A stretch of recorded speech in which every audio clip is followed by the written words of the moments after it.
Hello and welcome back to the channel PNB Academy. Today we are diving into Clause 4 of ISO 15189, Quality Management System. General requirements. This clause is all about the foundation of quality management in medical laboratories. Let's break it down in a simple and easy to understand way. Clause 4.1, Organization and Management Responsibility.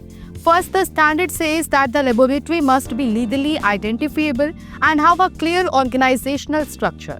This means the lab must define roles, responsibilities, and authority clearly, from top management to technical and quality staff. The management is accountable for ensuring the quality management system is implemented, maintained, and continually improved. Clause 4.2, Quality Management System. The lab must establish, document, implement, and maintain a quality management system that's appropriate for the scope of its activities.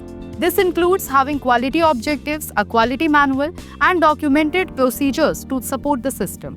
The lab also needs to ensure that all personnel are aware of the QMS and are committed to maintaining quality. Clause 4.3, Document Control. The lab must control all documents related to its QMS. This includes ensuring documents are approved before use, reviewed and updated regularly, and easily accessible to those who need them. Obsolete documents must be removed or clearly marked to avoid confusion.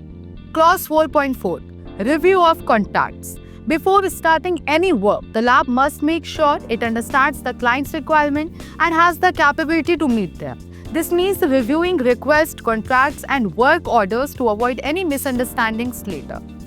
Clause 4.5, Subcontracting of test and calibrations. If the lab subcontracts any work, it must ensure the subcontractor is competent and complies with ISO 15189 requirements. And yes, the client should be informed when any part of their work is subcontracted. Clause 4.6, External services and supplies. Labs must evaluate and select suppliers based on their ability to meet the required standards. This includes keeping records of evaluations and ensuring that purchased services or supplies do not affect the quality of lab results. Clause 4.7, Advisory services. If the lab offers advisory services like interpreting results, it must ensure the advice is technically valid and based on best practices.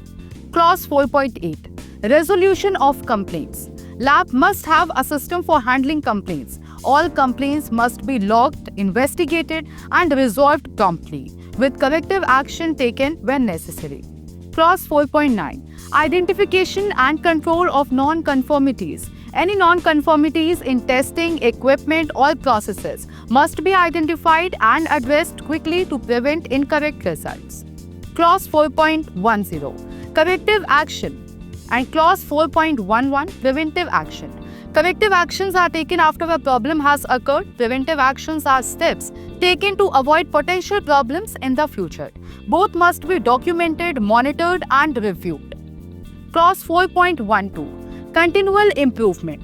The lab should always look for ways to improve its quality system. This includes learning from audits, feedback, errors, and data trends. Clause 4.13, Control of records. All records, including quality and technical, must be properly maintained, stored, and protected for easy retrieval and confidentiality. Clause 4.14, Evaluation and audits.